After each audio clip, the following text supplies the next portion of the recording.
ശബരിമല സ്വർണ്ണക്കൊള്ളക്കേസ് പ്രതി തന്ത്രി കണ്ഠരര് രാജീവരുടെ ജാമ്യാപേക്ഷയിൽ കൊല്ലം വിജിലൻസ് കോടതി ഈ മാസം 18-ന് വിധി പറയും. തന്ത്രിക്കെതിരെ നിർണായക തെളിവുകൾ SIT കോടതിയിൽ സമർപ്പിച്ചു. തന്ത്രിക്കും ഭാര്യയ്ക്കും ആദായ നികുതി വകുപ്പിനെ അറിയിക്കാത്ത നിക്ഷേപമുണ്ടെന്ന് SIT കോടതിയിൽ റിപ്പോർട്ട് നൽകി. ഭാര്യയുടെ പേരിൽ 62 ലക്ഷവും തന്ത്രിയുടെ പേരിൽ 2.5 കോടി രൂപയുടെയും നിക്ഷേപമുണ്ടെന്നാണ് കണ്ടെത്തൽ.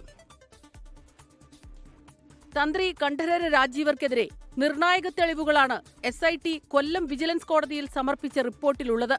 തന്ത്രിയുടെ ജാമ്യാപേക്ഷ എതിർത്ത SIT കുടുംബാംഗങ്ങളുടെ അടക്കം സാമ്പത്തിക സ്രോതസ്സിന്റെ തെളിവുകൾ കോടതിയിൽ ഹാജരാക്കി. തന്ത്രിയുടെ ഭാര്യയുടെ പേരിൽ 62 ലക്ഷവും തന്ത്രിയുടെ പേരിൽ 2.05 കോടി രൂപയും നിക്ഷേപമുണ്ട്. കുന്നത്തുകളത്തിൽ ഫിനാൻസ് സ്ഥാപനത്തിൽ വൻ നിക്ഷേപം ഇവർക്കുള്ളതായും കണ്ടെത്തലുണ്ട്.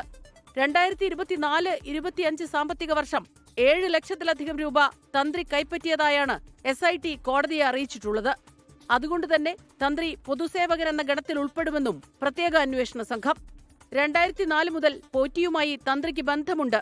ആദായ നികുതി വകുപ്പിനെ അറിയിക്കാത്ത നിക്ഷേപം തന്ത്രിക്കും ഭാര്യയ്ക്കുമുണ്ട്. തന്ത്രിയും ഉണ്ണികൃഷ്ണൻ പോറ്റിയും തമ്മിലുള്ള ബന്ധം ദൃഢമെന്നും SIT. അടച്ചിട്ട കോടതിയിലായിരുന്നു പ്രോസിക്യൂഷൻ വാദം. കഴിഞ്ഞ ദിവസം പ്രതിഭാഗം വാദം പൂർത്തിയായിരുന്നു. ആചാരപരമായ കാര്യങ്ങളിലല്ലാതെ അഡ്മിനിസ്ട്രേഷൻ കാര്യങ്ങളിൽ തന്ത്രിക്ക് ഇടപെടാനാകില്ലെന്നാണ് പ്രതിഭാഗം വാദം. വൈക്കം ക്ഷേത്രത്തിലെ ഉൾപ്പെടെ കോടതി ഉത്തരവുകൾ ചൂണ്ടിക്കാട്ടിയായിരുന്നു വാദം.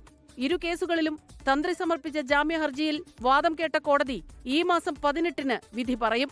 24 കൊല്ലം. ലോകത്തെവിടെയായാലും ഏത് സമയത്തും 24 വാർത്തകളും ഓഗ്മെന്റഡ് റിയാലിറ്റി പാക്കേജുകളും എക്സ്പ്ലെയിനറുകളും വിശദമായി കാണാൻ ഞങ്ങളുടെ YouTube ചാനൽ നിങ്ങൾക്ക് സബ്സ്ക്രൈബ് ചെയ്യാം.